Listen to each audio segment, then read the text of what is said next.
Good morning, it's Shanna. We are here this week to do a walkthrough of the Blood Moon Tarot. This is a deck that I think was a Kickstarter before I was even sort of in the realm of Kickstarter. So I do remember when, people were starting to receive it, because I recall very clearly seeing this deck, up for grabs in Facebook groups. Sometimes as Kickstarters come in, people have changed their minds. They don't really want it. It's not what they thought it was anyway. And I remember kind of flicking through some of the pictures and I was like, it's not for me. Not even a little bit. The image, the imagery isn't really for me. It felt a little, for lack of a better term, I don't think this is quite the term, but it felt a little macabre to me. Literally, this was a few years ago and very, very early in my tarot journey. So for lack of a better word, I think that would be the word that I would choose. And so it just wasn't for me. There were multiple that were up for grabs for several months. And I was like, wow, that deck didn't do very well. And the next thing I know, it's, being talked about that US Games had picked it up and it would be mass market. So still I'm like, I flipped through it, watched a couple real quick, just few second flip throughs. It wasn't like I watched the whole thing or any walkthroughs or anything. And again, it just really wasn't my thing. And fast forward to, 6 months ago or so. And this all has relevance, I swear. We're going to get there. We're just taking the scenic route to get to it. So I had been curious for a long time about the Mary L. Tarot. So I kind of finally was just like, I'm just going to try it. I want to get it in hand, flip through the cards, see how it feels, how the energy is. And it was an immediate no. I opened the box and within a couple of cards, I knew it wasn't for me. I don't think I even opened the guidebook. And yes, in all fairness, that's not a way to necessarily decide if a deck is for you. However, it's not that deep. If I didn't want it, if I didn't like it, if it wasn't speaking to me in that moment, it's not for me. So I rehomed it and I'm okay with that. So fast forward to when this finally got released. I've mentioned before where I work, we purchase tarot decks and we sell them. And lucky me, I'm the one that actually gets to make the decision on what comes in. So generally speaking, sometimes sometimes the owners will contribute to the order and sometimes the choices can be interesting. But anyway, so I did. I chose this one and I actually ordered 3 because, a lot of this really popular decks, when they first come in, people will snag them up and then they just sort of linger. So I bought 3 knowing that they'd go pretty quickly. And when it came in, I was like, man, that's really pretty, And US Games always sends us 3 or 4 or 5 sample cards through, maybe not of every single deck that we purchase, but most of them they do. And so it's really nice. So I have an index card there, index card boxes there, all organized, and I have samples. And so they did include samples of this one, and I was kind of like, wow, that's really pretty. And I couldn't get it out of my head. And so I thought, you know what, obviously I've put this on upside down. I thought I'm just going to get it. It's mass market. I think it was, how much is this deck? I don't remember. It was, I think it was 32 or something like that. And then I get a discount at work, which is nice. So it wasn't that much for me to bring it in. And this was a few days ago. I have been obsessively thinking about this deck since that day, and I haven't flipped through it. I've, in big chunks, I've sort of gone through and looked at maybe 15 or so of the cards. I have quickly flipped through the guidebook, but overall I haven't gone through every single card. But I'm obsessed. This deck is meant to do something for me, and I am leaning toward a specific task for it. I'm not sure yet if it's it. So I won't share quite yet what I feel like that might be, but I am excited to have this. And so I thought we would do a flip through. Just kind of a first impressions. I'm not going to get into it too deep because I don't even really know what this this deck is about, right? Like I don't really know anything about it. I know that it was a Kickstarter. I know a lot of people talked about it. People love this Fool card, and the imagery itself is very evocative. I want to say like the Pentacles, it seems like maybe is the suit that I recognize the most. It starts right into each card. You get a full-size image with a description here, and then it looks like there's a section on what the card asks, and you get 3 keywords for every card. And then once you get past the majors, you get about, I don't know, a third of a page right up. No keywords. Oh, I guess you do get 1 single keyword, which is nice. And then just a smaller, you know, snippet of the image. Now, let's look at this really quick. I think there are a few spreads in the back. If I remember, yes, there is layout, I guess. I don't know why it's called just that. And then, difficulties. Okay, so choose your own adventure, difficulties, pathways, and dream interpretation. Oh, and then shadow self. So you get a good handful of spreads. It's a hardback book, which is lovely. US Games has really stepped up their production for not a lot more, you know, $30 instead of like $22, right? So about $10 more, give or take. It's a nice solid structure box. It's there's nowhere for the cards to slip into, which I always appreciate. And I had an initial gut reaction to what this deck reminded me of, which is, I think it feels like a mesh between Under the Oak Tarot meets Marielle, which is why, you know, I brought up Marielle in the first place. This is very Marielle to me without the,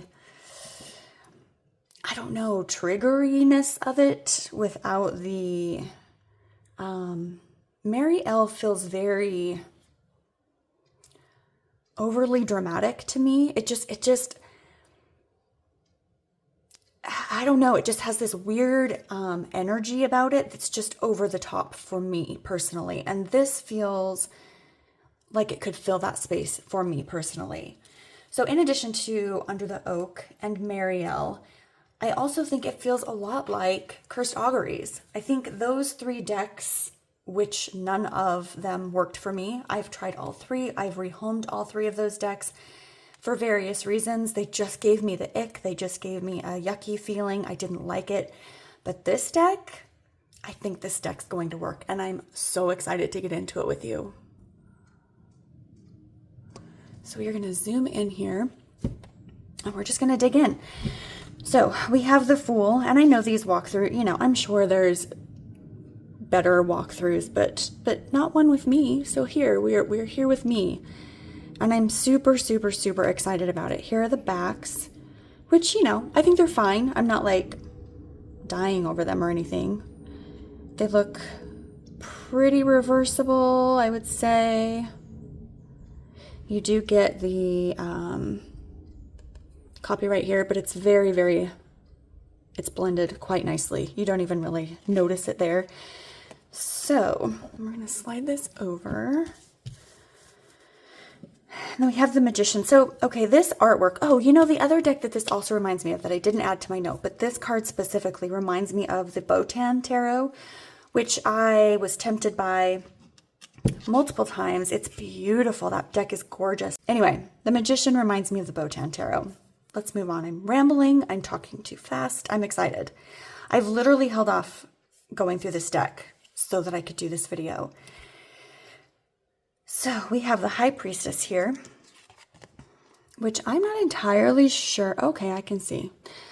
I wasn't entirely sure what this was, but it's a skeleton laying on this bed of steam or mist or smoke. And then we've got this face up here in the moon.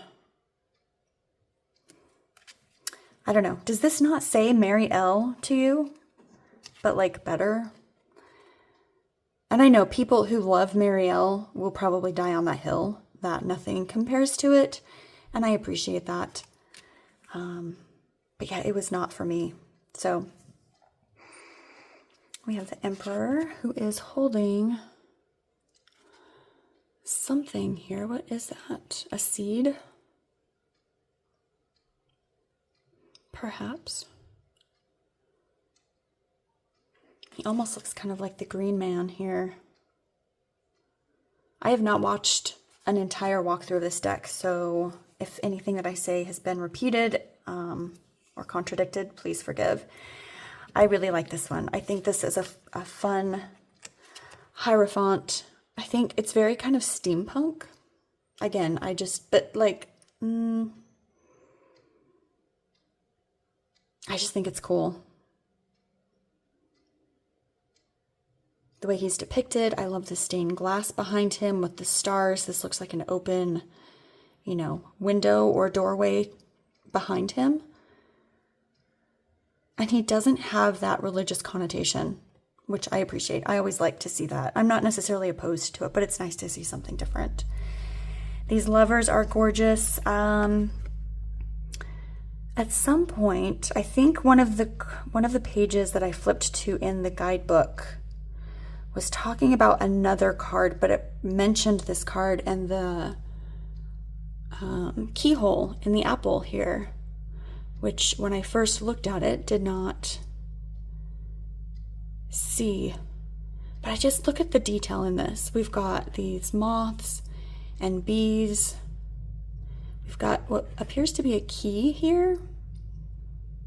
The lighting is very poor today. It's very cloudy, and I don't want to turn on my lamp. I just think it's beautiful. And then we have the chariot with all of these birds. Are they egrets? Seems like maybe they're egrets. Swallows. Sparrows. Are they sparrows or swallows? You would think I would know.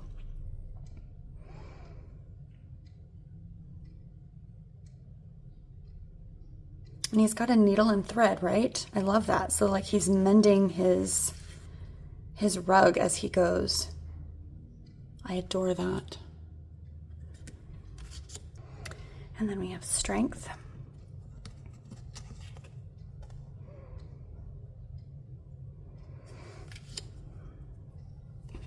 The Hermit. Again, this is another card that reminds me of Under the Oak. I couldn't tell you what card it was specifically, but this figure reminds me of that card, of that deck. It's beautiful. And then we have the Wheel. I will say, I wish when, you know, creators, publishers, whatever, made these cards that they were better able to format the image for the card, because it kind of bugs me that stuff gets cut off. Like, I just feel like that's sort of a lazy moment in the production. And I could be wrong. Maybe that's how it's drawn, but if I had to guess, it's just been formatted to fit the card, which is unfortunate to lose the image that way. And then we have Justice.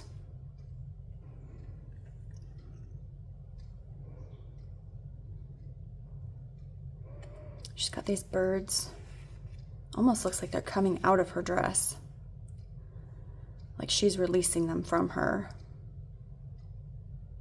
These have to be, oh gosh. We're gonna look. We're gonna look at, because I know it's the Eight of Wands, I believe. We're gonna look at Little Bird. Eight of Wands. Swallow. Yeah. Did I say that? Yeah, swallows. I'm pretty sure that's what these are. I could be wrong. You get these forked tails like that. Anyway, there are many kinds of different swallows, I'm sure, but... And then we have the Hanged Man, which is beautiful. Got this Luna moth, I'm imagining, or I assume. And then all of these, maybe cicadas. I think Robin at Robin's Reflections would probably hate this with these bugs. They don't bother me. All right, then we have Death. I do enjoy all the birds in each of these.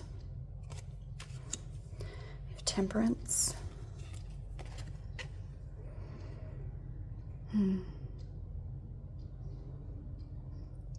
Looks like she's being ripped open.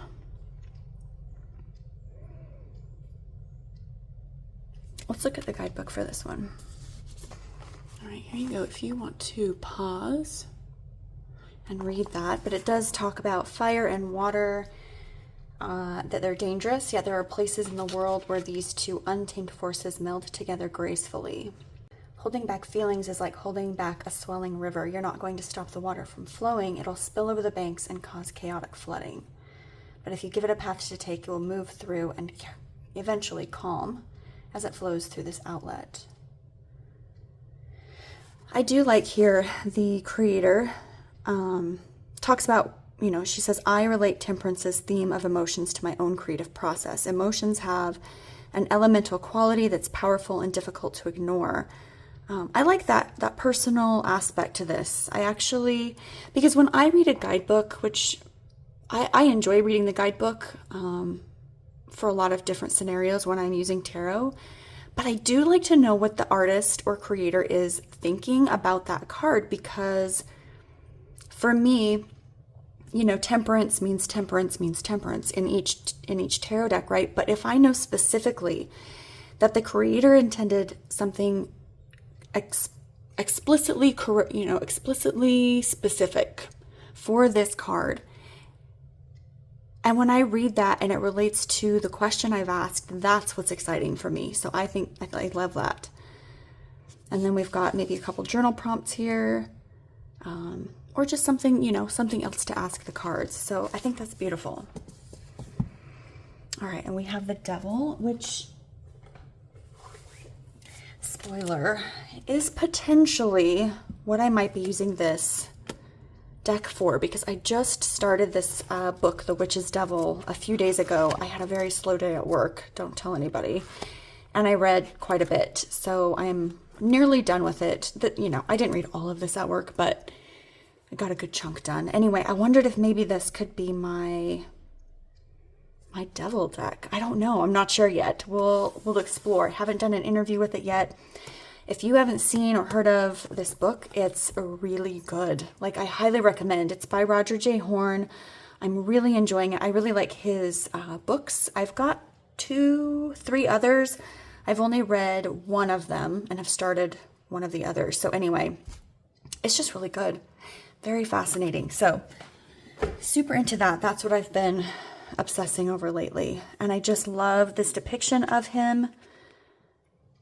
We've got this, this is the one that I looked up in the guidebook, because we've got this key here. It's very small. It's a key on the butterfly's wing, which relates back to that keyhole in the lovers on their apple. So, and then too, you've got it here in the mirror, but you know, it's all intertwined, right? I don't know. Fascinating. All right, let's move on. We have the Tower. I love how the Tower is her mind. That's how I'm seeing it. This is, you know, our crumbling thoughts, our destructive thoughts, all these hands reaching out. Love it. There's nudity. I'm going to say, for the record, at least as of today, I don't give a shit if YouTube doesn't like it. If it doesn't show it to people, so be it. I am not censoring myself on YouTube. I said it, okay? There's enough shit going on in the world. Yeah, I'm feeling a little irritated in this very moment. I will get past it here shortly. There's enough shit going on in the world that I'm not censoring myself on YouTube. If they want to shut my channel down, then so be it. For showing artwork, come on. Stop censoring ourselves. It's ridiculous. Ridiculous. I'm not doing it. So, back to the regularly scheduled programming. Thank you. We have the Star here. I think she's beautiful. I wonder if this is Lilith. I don't know, but I imagine in my brain this looks like a very Lilith image. She's beautiful. And again, we have these birds here. We have the moon taking off all these masks. And then it looks like it comes sort of full circle behind where we've got this dragon.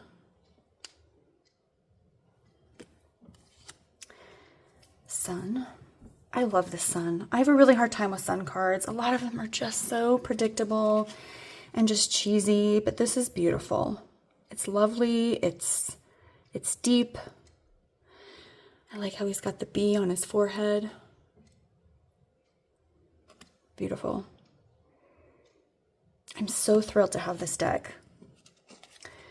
We have Judgment.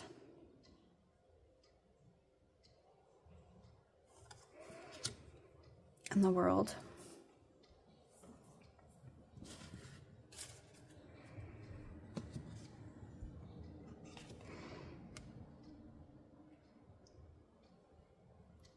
The Nautilus, is that not the right word?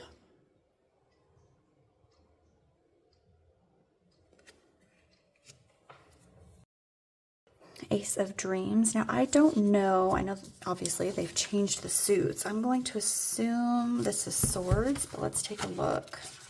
Yes, swords. So air, thought, and swords. The element of air symbolizes our breath, the sharpness of our mind, and the buzzing electricity of our nervous system. It explores our ability to discern truth from illusion, woven through with personal symbols, beasts, moths, clouds, the sky, and eyes. Moths are associated with air, the night, and illusions. This is a book I think I'm going to want to read sort of on its own in its entirety. I'm really looking forward to this entire kit, I guess, if you will. Okay, Two of Dreams.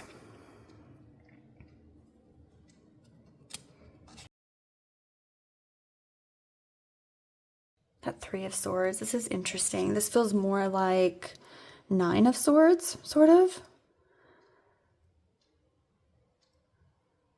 But I think I can kind of get that sense of heartache.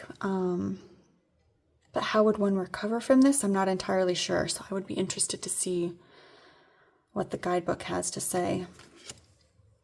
Four of Dreams. And so I think the eyeballs in this are very reminiscent of the Cursed Auguries. And I think also the Wooden Tarot. I think that sort of plays into this as well. But they don't bother me. Eyeballs don't bother me, generally speaking. I wasn't really bothered by the ones in Cursed Auguries, other than there was the one card with all of the eggs on the frog back. That was so disgusting. I couldn't with that one. But this doesn't bother me. So Four of Swords. Okay, Five of Swords or Dreams. Interesting. It's like, you know, he's fighting with himself. That competition with self.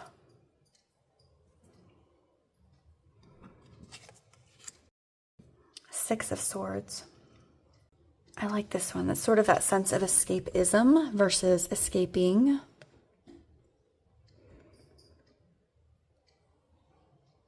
Not that that's necessarily a bad thing. Being held by something larger than ourselves. I enjoy that imagery quite a lot, actually. We're going to open the window because I can hear birds.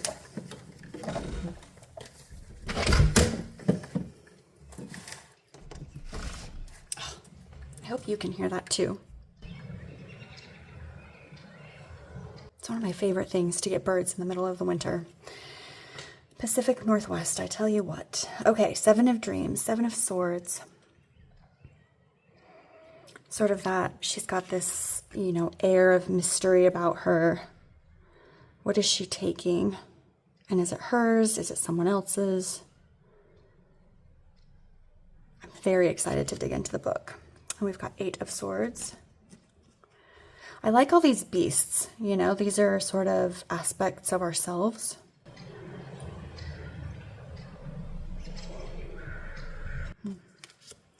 Nine of Swords. Definitely feels very Nine of Swords. Ten of Swords. The finality, but I also feel like it's sort of that finality in your mind. Like, is it actually over? Is that, you know, is it real or imagined? Page of Swords. Oh, what is she holding? This is very Labyrinth. Like the little caterpillar that Sarah runs into at the beginning. He says, hello. What does she say to him? It's been so long since I've seen that movie. Oh, and she says, did you say hello to me? And he says, no, I said hello, but that's close enough. I love that movie. All right, Knight of Swords.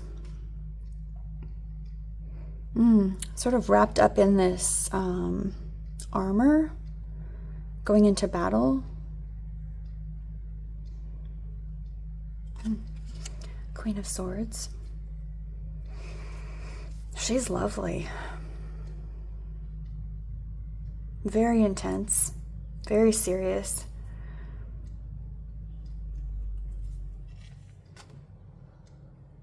But she doesn't have, to me, she doesn't have that sort of nasty, mean energy that sometimes I think we can see in a Queen of Swords. I like her. And then the King. I think they're lovely together. I always love to see a King and Queen pair. Sorry, I'm a little shaking. A little shaky. All right. Ace of Songs.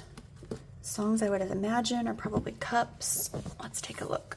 Yes, water, emotion, cups. Emotions, community, self-expression. A song can tell a story even without words. Music has been an outlet for my moody days alone when I'm lost completely in a solitary world that exists only in my headphones. That's beautiful. The symbols in this suit are seashells, musical instruments, water birds, water lilies, and water itself. Nice, okay. Keep it close. I love the purples in this. Two of Cups. I like how we have the birds here at the top of this instrument. Is this a lute? I don't know. And then we have Three of Songs.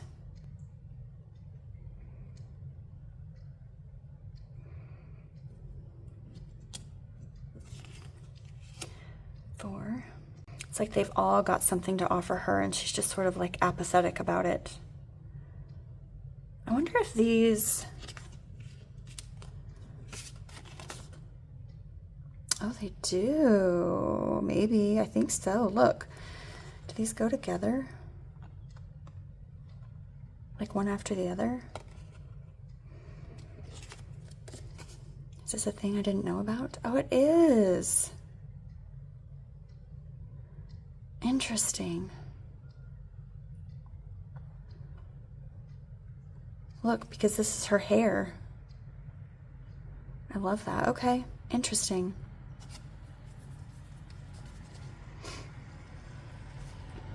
Five. Let's look at 4, 5, and 6.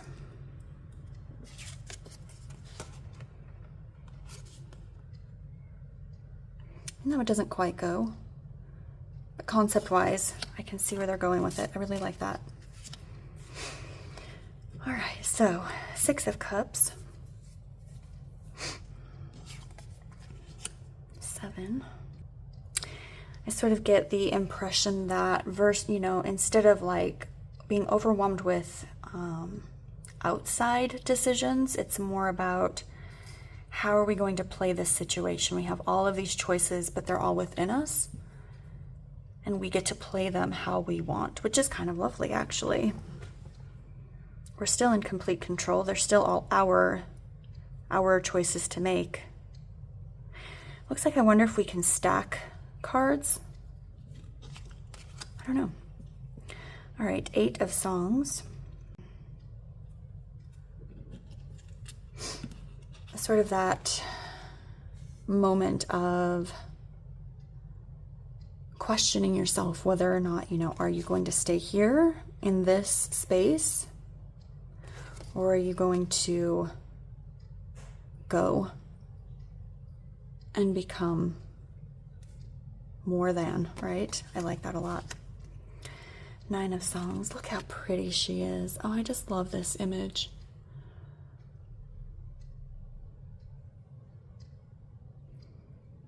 This makes me sad that I missed out on the Kickstarter. I wonder what the cardstock is like. If you have the Kickstarter of this and you wouldn't mind telling me, I would love to know what the cardstock is like. Is it shuffleable? Would it be worth me trying to get the indie version? I mean, probably not, given the price of things once indie's no longer available, but I'd be curious. 10 of Cups. Page. She's beautiful as well.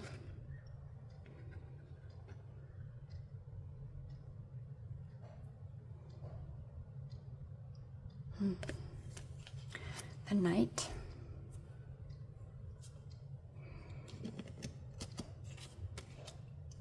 Queen.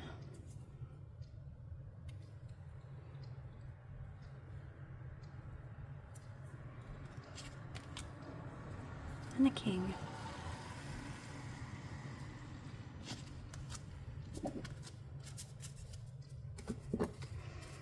All right, Skins is, I don't know, I would imagine Wands, given the color, but let's take a quick look.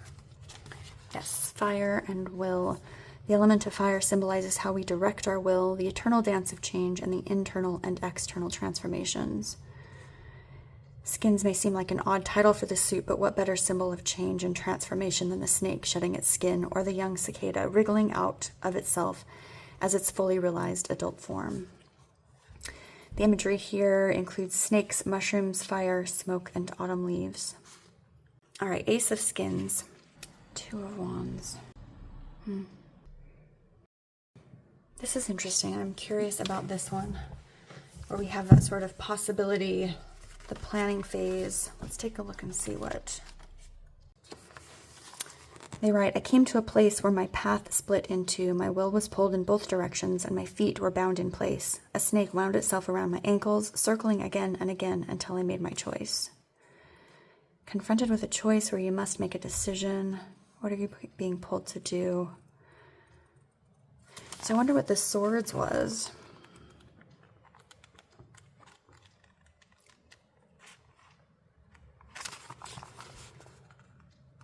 Two balances what we reveal and what we conceal when we observe the world and make choices. Is it possible to see your situation without judgment? Can you see with sensitivity and subtlety? Are you seeing what you want in order to protect yourself from the truth? Interesting. I'll have to sit with the two of those because those feel... What was the keyword? Sight for this one. Okay. That's interesting. I will spend some time with those two cards. 3 of Skin.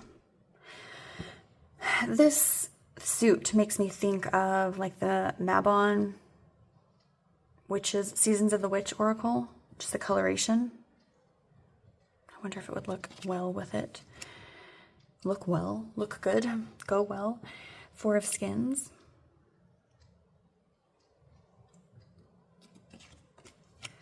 5. I don't really care for snakes, but they don't gross me out, so this doesn't bother me at all. If my grandmother was looking at these, she would probably hate it. She hated snakes. 6 of Wands. 7.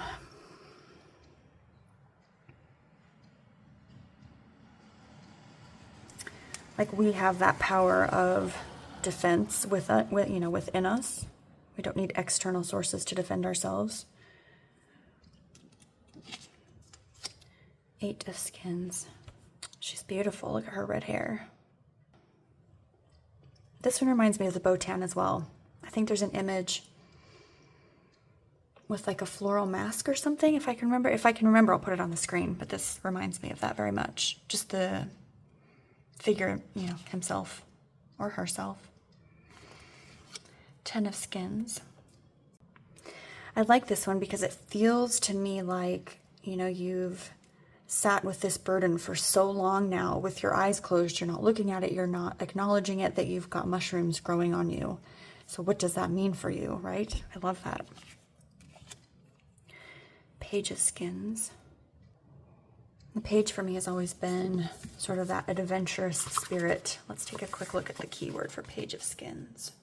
Inspiration and movement everywhere. They feel the dance of life within themselves and intuitively join in. Knight of Skins. Queen of Skins, or Wands. I always like to see a black cat with the Queen of Wands, but I suppose that might not go with the theme of this deck, so I shall forgive it. But I always miss the cat when I don't have it. This is a little, to me, a little, but that's the only card so far that I've seen that kind of gives me that ick factor. And I don't hate it. Like, it's not a, I'm okay with it. Okay, Ace of Honey, which is, of course, Pentacles. I love the Pentacle suit. I think these are, again, I think the Pentacles is the one that I remember the most, just from seeing other images. Three of Pentacles. 4. 5 of Pentacles. Oh. Sort of has a, like a, you get what you get and you don't throw a fit energy. 6 of Pentacles. 7. She's beautiful.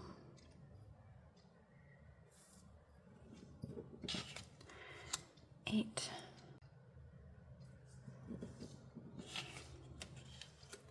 9. What is she holding? Is it just like a vessel? Oh, is this, okay, this is like the smoker, I think, right? That you use to calm the bees. Yes, yeah, because she's puffing the air through. Okay.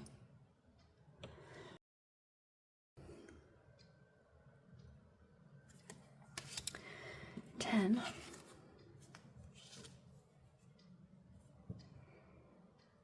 I'm curious about this one, but we'll move on. Page of Honey.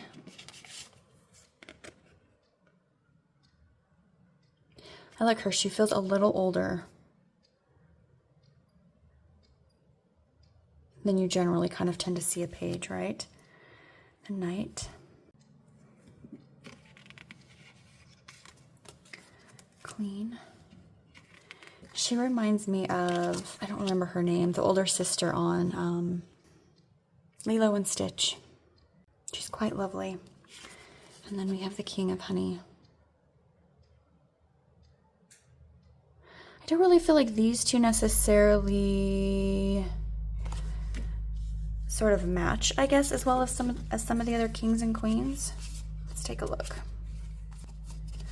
So you've got the king and the queen. Like, they definitely, you know, that the imagery seems similar. I know this king and that queen. Again, those feel very similar. And then we have the Queen of Songs. And yeah, the imagery there very similar. So I don't know. I'm not sure how I feel about the Pentacles, King and Queen. I mean, I guess the background feels a little similar, the greens. And obviously this flows here. I don't know. What do you think about these two? Well, I'm thrilled with it, and I cannot wait to use it. It's got this beautiful sort of, I don't know, aubergine sort of, a little more red than purple, but edging, matte. And it's a linen cardstock.